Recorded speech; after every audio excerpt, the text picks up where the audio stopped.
आप केंद्र सरकार के किसी भी नेता से एजुकेशन की बात करो, आपने एजुकेशन में क्या किया, बोलेंगे नई एजुकेशन पॉलिसी लेके आए।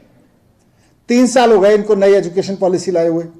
इनकी एजुकेशन पॉलिसी में लिखा हुआ है कि जीडीपी का 6% हम एजुकेशन पे खर्च करेंगे। 6% तो छोड़िए, इन्होंने 2.64% को भी घटा के 2.5% कर दिया। तो एनईपी का ढोल पीटते हैं एक तरफ, दूसरी तरफ एनईपी में जितना पैसा लिखा है उसको दूर देना तो दूर, और पैसा कम कर देते हैं। इंक्लूसिव ग्रोथ की बात करते हैं, लेकिन रोजगार इनके लिए इंक्लूसिव ग्रोथ में नहीं आता है। आज देश में बेरोजगारी की दर 8.3%, 8.3% है पूरे देश में। और अगर शहरों की बात करें तो शहरों में जो नौजवान बैठा है उसमें से 10% नौजवान बेरोजगार बैठा है। 10% बेरोजगारी शहरों में। इन्होंने पिछले बजट में वादा किया था कि हम 60 लाख रोजगार लेके आएंगे। कहां है वो 60 लाख रोजगार? क्या हुआ? अगले बजट में बताते तो सही। 60 लाख में से कितने रोजगार आए? कोई रोजगार पे बात नहीं है, कोई नई स्कीम रोजगार की नहीं है। कह रहे हमने इंफ्रास्ट्रक्चर का बजट है।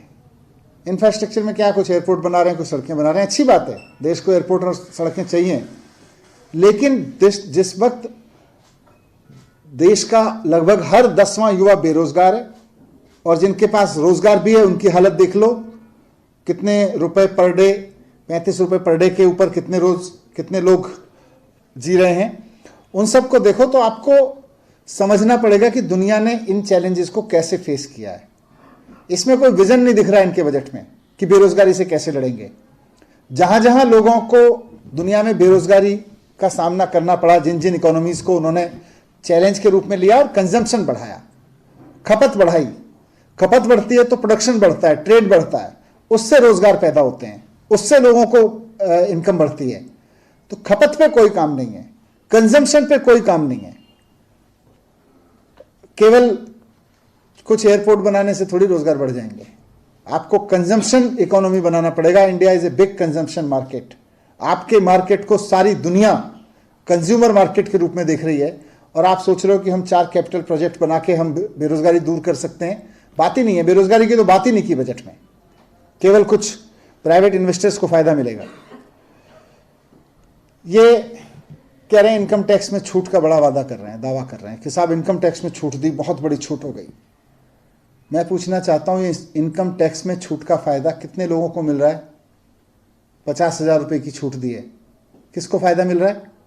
इस देश में कुल 4% लोग इनकम टैक्स देते हैं, और इन 4% में भी केवल 4% के 10% लोग इस नई स्कीम को यूज कर रहे हैं, जिसका ये दावा कर रहे हैं कि नई स्कीम में हमने इतनी रिबेट बढ़ाई है।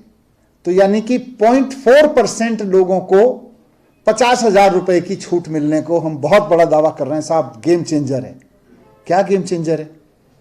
इसके उलट देखेंगे, इंक्लूसिव ग्रोथ की बात कर रही है मैडम।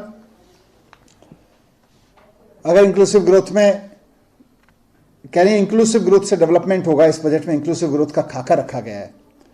कैसी इंक्लूसिव ग्रोथ है? जिसमें नौजवानों की बात नहीं है, जिसमें महिलाओं की बात नहीं है कोई, जिसमें किसानों की बात नहीं है, छोटे व्यापारियों की बात नहीं है, छोटी छोटी इनकम वाले लोगों की बात नहीं है।